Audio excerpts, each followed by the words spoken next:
So the term world building is a phrase that my wife and I have really started to dislike for quite a while. We're both writers um, and artists.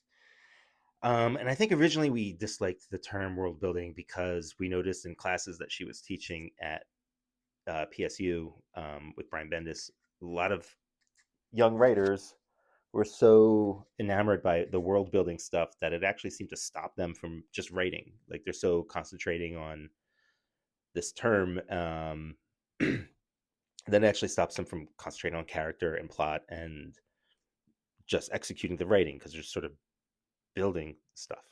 Um, which honestly, sometimes it's the most fun part of creating something. Like I do that in my sketchbooks or whatever, sort of jotting down notes. Um, but I saw a video earlier that helped me wrap my brain around it some more of why I dislike it so much. So there's a link below in the description, and a lot of it has to do with world building is just sort of these empty aesthetics. Like it's just a side effect. It's the wake of your boat that is your character and story and plot. Building your story, you're building your character first. All the rest of it falls into place. All the world building stuff happens after that.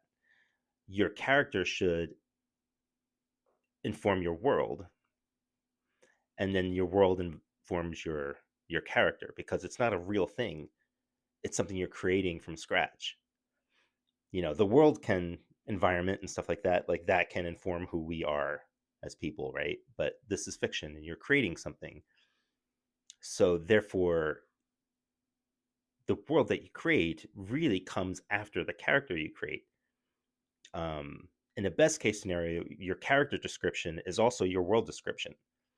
Um, an example of that is I have a book. It's an anthropomorphic fantasy based on historical stuff about a monk. And in my fantasy story, the monk loses his soul in an encounter with some fairies when he's a young child. So he's a monk with no soul.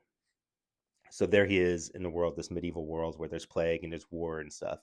And it's as if the world itself has no soul, and he's fighting both to get his own soul back and to protect the soul of the world. So therefore, the character, very loosely, the character's description is the same description as the world is. So that world building all comes in the wake of those two things. If you're trying to like build up, where does the plague come from, where does the war come from and stuff, like those are things you can answer, but it is not.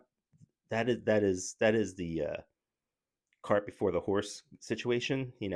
This is all stuff that comes in the wake of your writing your characters. I think that's what I'm trying to say is that um world building comes in the wake of your characters and your plot. um I think it's a huge distraction, and at worst it becomes really problematic because we'll watch the video below about sort of the aesthetics of fantasy, and she has a couple other recommendations as well. um I don't know how to stitch, or hopefully I'm doing this right to lead you to this other video. Anyway, those are my random thoughts. You can disagree. There's no real rules in writing, just these generalizations that kind of work.